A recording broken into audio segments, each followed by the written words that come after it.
ruin my shot.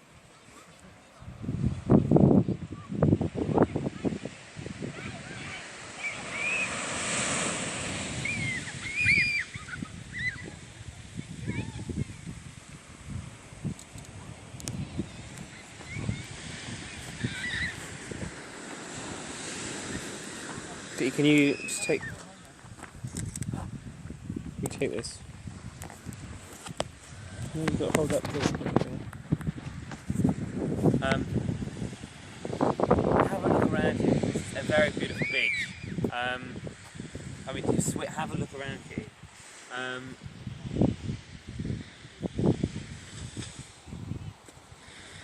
I'm sure most of you won't recognise this, but I do. This is the floppy-haired beach, just north of Aberystwyth on the Llyn Peninsula in Wales. This is where B.S. Johnson, Brian Stanley Johnson, filmed Fat Man on a Beach, his sort of 30-minute ITV special where he ruminated on life and existence, and his own career and his own life involved in this part of the world. And then a few days later, after he filmed it, he killed himself. So it sort of has a very significant role in B.S. Johnson's criticism and theory, because this is the last art he produced, the last thing he did before he ended his life, other than his several suicide notes. And it is odd to come here. It's a film I've watched many, many times, because that's the kind of guy I am. And so the shape of the cliffs at either end, that sloping field over there coming down to the sea, is something I've noticed before. In the film, he has a bunch of bananas that he sort of has weird cutaway shots to repeatedly. I was going to buy some, but I'm in the middle of nowhere in Wales. It's difficult to find fresh fruit. No, there are supermarkets here. I passed a large Asda less than 20 miles away. I was just sort of getting quite tired and aggressive on the road, so I didn't want to stop. Tired and aggressive, yeah, that's how I respond to tiredness whilst driving. That's a complete aside.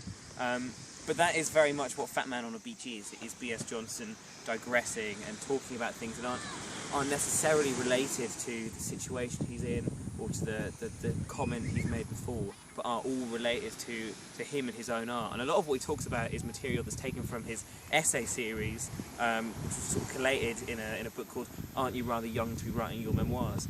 Rather witty. But no, he wasn't too young to be writing his memoirs, because he'd be dead within a couple of years. Yeah, B.S. Johnson's a very interesting figure, and I've one of the things I've been planning to do for a while is journey around places that are significant to his works, because a lot of his books, a lot of his poems, and a lot of his films as well do focus on place as quite an important element of them. The Unfortunate, his famous book in a box, which I'm sure you have heard of. You must have heard of that one. That is set in and around Nottingham, which is a town I've never been to. But a friend of mine has recently moved there, or is in the process of moving there. I don't know when this will be filmed, when I will collate this with anything else. So I have a sort of excuse to go to Nottingham, which is somewhere I've wanted to go to for a while, so I can walk around the streets Johnson talks about in The Unfortunates. And London too is obviously, he was a London writer. A lot of his books are very London-centric. Christy Mallory is very London-centric. Albert Angelo is very London-centric. I sort of wander around streets where he lived. I sort of know, I've read that Jonathan Coe wrote a phenomenal, really very, very good, won multiple awards, biography about B.S. Johnson. That sort of lists everywhere he lived, every sort of street he worked on, every house he had. And I've sort of in my free time over the last few years, I've sort of walked around weird bits of London and found them, sort of found where he was born, found where he lived with his family, and where he lived with his family was the house where he died. So hopefully this 5-minute monologue will develop into a series of 5-minute monologues I film around the country in places where B.S. Johnson visited, and eventually we'll find some kind of cohesive comment on the life and works of a less neglected than he was, but still not mainstream, experimental British novelist, who, as I feel I do have to concede, probably isn't quite as good as Anne Quinn, who is much less obscure. But I know less about her, so I'm not going to do a video series about her unless I learn a lot more. But again, just enjoy the view, because it is truly beautiful here, and you can understand why, this being someone he'd stumbled upon sort of in happier times, when he was sort of, he had a big commission, not a commission, a big, what's the word? He won an award to be paid to be somewhere. He was like a writer in residence or whatever at some place very close by, and he sort of found this beautiful place. He was sort of happy in his family life, in his marriage, his sort of career was doing all right. I think it's understandable to see why, towards the end, when he was obviously sort of, as I said, he killed himself days after he filmed his special here. Sort of long before it was filmed, long before it was edited, and months before it was shown.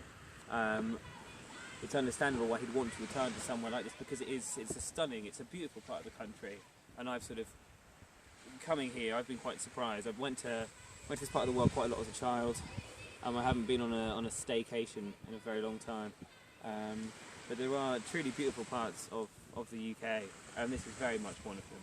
This is quite a stunning, small little bay. It's difficult to get to, but it's worth it really. And obviously B.S. Johnson took a bit of solace from someone who'd once been very happy, and then sort of went back to London and gave up on life, which is very bleak. Because one hopes that being reminded of the beauty of the world, I think that's a seal, being reminded of the beauty of the world, should make one want to engage a bit more, rather than see it as a final farewell, because there's always something else you can do. The world is not infinite not infinite, but pretty much. And B.S. Johnson was very reticent about speaking about himself and his feelings and his emotions, despite the way he encouraged the idea of truth in his words and his poetry and his novels, and in Fat Man on the Beach. But in real life, in reality, he wasn't very honest and very open with himself and with other people about the way he felt, and that is what led to his suicide, isn't it really? And that is, sort of studies continue to show that is what that's why there are so many men that kill themselves in the UK. It's because they don't talk about the way they feel. And B.S. Johnson is an early and quite key example of that, because he was someone who had the capacity to be expressive and exploratory, but he didn't turn it where it matters, and that, I suppose, is a bit of a tragedy, really. Yeah, I'm gonna go play with my dog. Trust me.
At the end of Fat Man on the Beach, in a surprisingly high budget shot, B.S. Johnson walks out into the water as a helicopter takes off from the beach and sort of films him and flies away, with the gentle implication being that he carries on walking, which is an interesting sort of visual image, and also quite accurate as to what happened. But it's cold, and I'm not brave enough, so I'm not walking in the water.